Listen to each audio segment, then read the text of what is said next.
Hey, Small Group Network family. My name is Kirsten. I have another blog post for you today, and it is called, Do You Have a Wig? Now, the first thing you might be thinking about is a head covering. And no, I'm not going to be talking to you about a head covering today, because the wig has many different definitions. The other definition is to rebuke someone, and I can promise you right now, this post will not be there to rebuke you.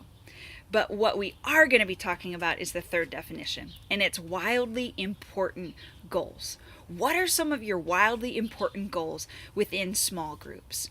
And I'm reading this book right now that's called The 4 Disciplines of Execution, and it is phenomenal. I highly recommend that you get this book, because at the end of the day, it's helping me assess what are some of my wildly important goals and where am I spending my time and energy thinking through.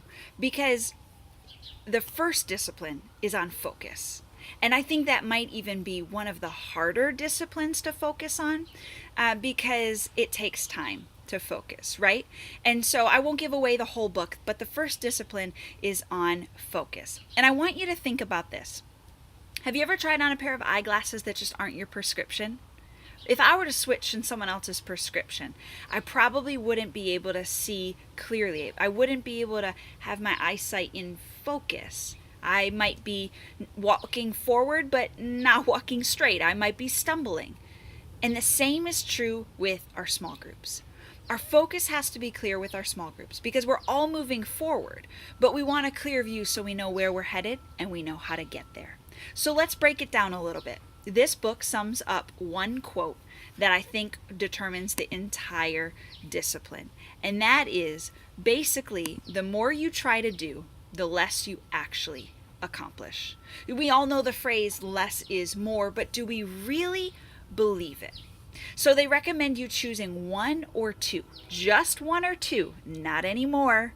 Focusing on one or two things that you do really well that are your most important goal. So instead of trying to significantly improve everything, why don't you pick one or two things that you can focus your energy on and make it really well, because it's one of your extremely important goals.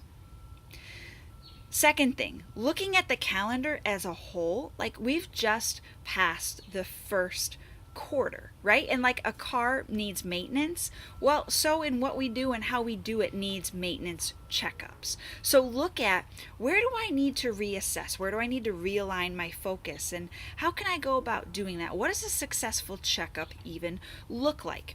So I've included some guiding questions below that have helped me in this process. It's helping me assess what's working really well, what's really important. Am I giving the right amount of time and energy into that? So the first is purpose. What's the purpose of your small groups? If we know our purpose, well, then we can figure out what are our 2 extremely important goals that will help me accomplish that purpose. Second thing is vision. What is the vision of your small groups? Your goals should match your vision, right? Because that's how you are going to accomplish your goals. And the third is responsibility. As a small group point person, I know that we are responsible for many, many things.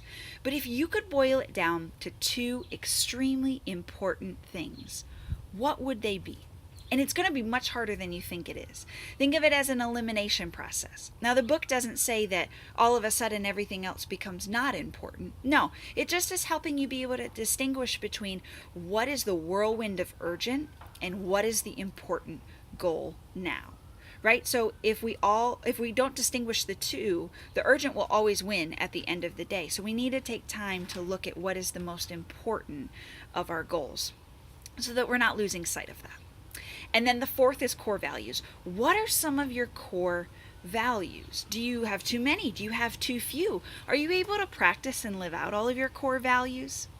You see, I'm wrestling through some of these myself as I'm reading this book, and I'm thinking, okay, what is most important? Okay, when do I give in to the urgent? And how do I accomplish this? Because I know that if we try to accomplish everything, if we do everything, we'll really accomplish nothing. And none of us want that. But if we do a few things really well, then all of a sudden we'll have a ripple effect.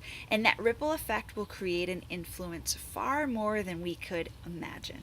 If you haven't read the book, I really would encourage you to pick up a copy today. But also start looking at the purpose and the vision and the responsibilities and the core values of small groups, because these are just helpful tools. They're starting points for how we can further grow in the discipline of focus.